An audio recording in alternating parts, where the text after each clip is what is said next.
வணக்கம். மேலாண்மையில் அடங்கும் பணிகளை கூறுக.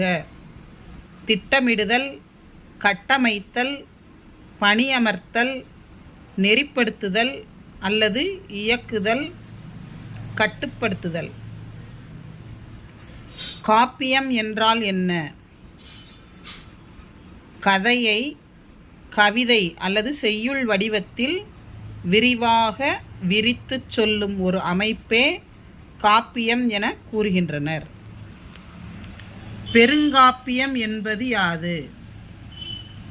அறம், பொருள், இன்பம், வீடு என்று சொல்லக்கூடிய 4 வகையான உறுதிப் பொருட்களை சொல்லி அதனுடைய கதையை பற்றி வரும் தொடர்நிலை செய்யுளே பெருங்காப்பியம் எனப்பட்டன. சிறுகாப்பியம் என்பது யாது?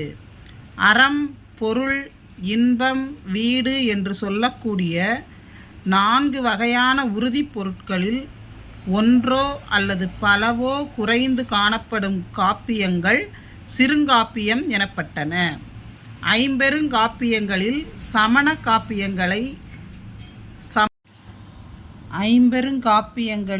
சமண காப்பியங்கள் எத்தனை? அவற்றின் பெயர்களை எழுதுக. சிலப்பதிகாரம், சீவக சிந்தாமணி, வளையாபதி. பௌத்த காப்பியங்கள் எவை? மணிமேகலை, குண்டலகேசி. ஐஞ்சிறு காப்பியங்களை பட்டியலிடுக. அவற்றின் ஆசிரியர்கள் யார்? காப்பியம் ஆசிரியர்.